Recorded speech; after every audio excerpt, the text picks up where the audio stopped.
Over the last like 3 to 5 years, Jordan 1s have become more popular than I think they've ever been. And because of that, Jordan 1s have become harder and harder to get. In fact, back in 2015, only really OG colorways would sell out.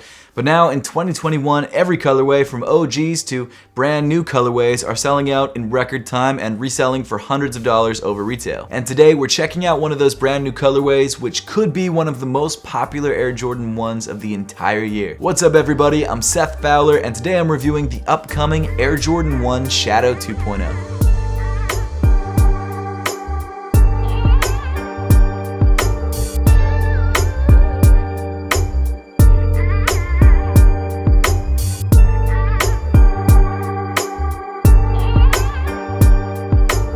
Thanks so much for tuning in today. Please make sure to hit that subscribe button and that notification bell down below if you haven't yet. And also make sure to give me a follow on Instagram and on Twitter at @RealSethFowler. But not only that, we're also still running that brand new Adidas YEEZY 350 giveaway for the Ash Pearls. And of course, entering the giveaway is really easy. All you need to do is subscribe to my channel, subscribe to my tech channel, which is linked in the description below, and comment your Instagram username on the latest video on my tech channel. But that's all there is to it. Good luck. But getting back to the actual shoe that we're reviewing in today's video. These are the Air Jordan 1 Shadow 2.0s, and these officially release on May 15th for a retail price of $170. I actually grabbed my pair early on Stadium Goods to make sure that I gave you guys an early full review. And if you guys would like to grab an early pair, that's a great place to go. But if you guys are trying to grab these shoes on release day, I've also left an affiliate link to Nike in the description below if you guys want to try your luck over there. But honestly, this pair is probably going to be very difficult to get on release day because just like with every other Jordan 1 that's released over the last 2 or 3 years, this shoe will most likely sell out instantly. And I've got to be real, I don't think I've gotten a pair of Jordan 1s for retail since 2018. I think the last pair I got was the Pine Greens.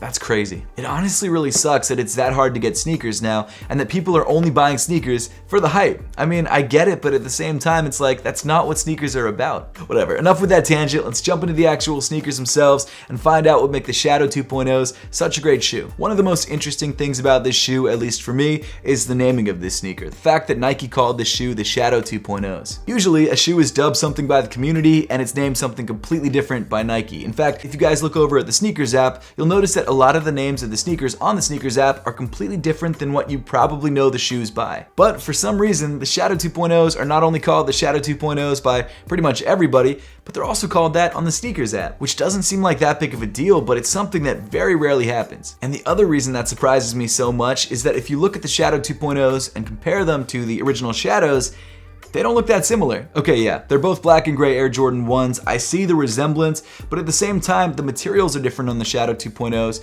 the shade of gray is different on the Shadow 2.0s, and the color blocking is different on the Shadow 2.0s. Out of all the shoes they could have called the 2.0s, the Shadow 2.0s were the ones I would have expected the least. And to be honest with you, now actually looking at these two shoes side by side, man, I just much prefer the Shadow 1.0s. This look is just more classic. That might just be me being like an OG snob, but at the same time, I don't know, the color blocking just looks better. Whatever. That doesn't mean that the Shadow 2.0s aren't a good pair of sneakers. I think that they're great, but they're hard to compare to the 1.0s because in my opinion, they're not comparable. Oh, actually, before I forget, let's take a quick look at the box. So I know this box looks just like every other Air Jordan 1 box, and that's because it is kind of just a mainline Air Jordan 1. It comes in this semi-gloss black color accented by these red hits on the Nike logo on pretty much every side of the box. But what's interesting is the size tag and the actual colorway of the shoe, if for nothing else than just legit checking your pair. I grabbed a size 9, which is my true size, which is usually what I try and grab in Jordan 1s, and the official colorway of this shoe is black,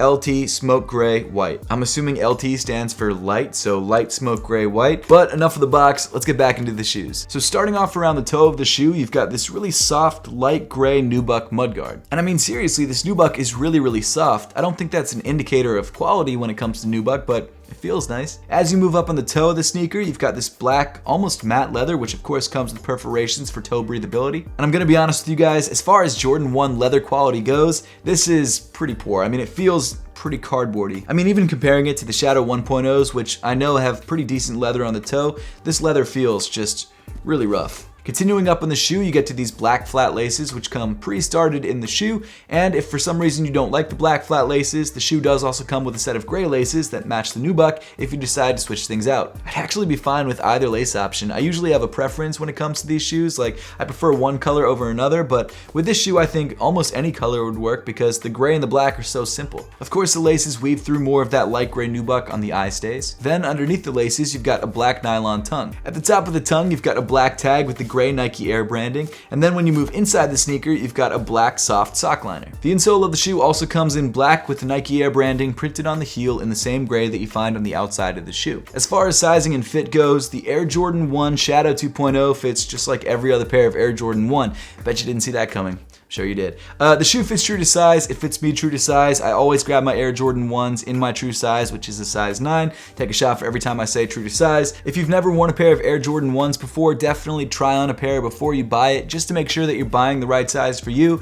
But if you've already owned pairs of Jordan 1s, just go with your standard size and you'll totally be fine in the Shadow 2.0s. Continuing back in the shoe to the midfoot, you've got more of that black leather, which again, just doesn't feel great. It's kind of disappointing. And then on top of the midfoot, you've got this light gray nubuck Nike swoosh. Then moving even farther back on the shoe, you've got more of that gray nubuck on the heel counter and on the upper wing. And of course, you've got the Wings logo pressed in black on the lateral side. Moving around to the back of the shoe, you've got some black leather around the top of the ankle, which annoyingly is softer than all the other black leather on the rest of the shoe. I wish they had just used that same leather everywhere else on the shoe, but it is what it is. Then moving down on the shoe, you've got this bright white Air Jordan 1 midsole, and rounding up the sneaker, you've got this all black rubber outsole. I'm really happy that they stuck with the black outsole on the Air Jordan 1 Shadow 2.0s. I feel like it just ties all the black together. The gray, while I don't feel like it would look bad on the bottom of the shoe, the black just provides so much more contrast to the midsole and really grounds the overall look of the sneaker. As far as the color blocking of the Shadow 2.0s, I don't mind it. I think it's a good colorway.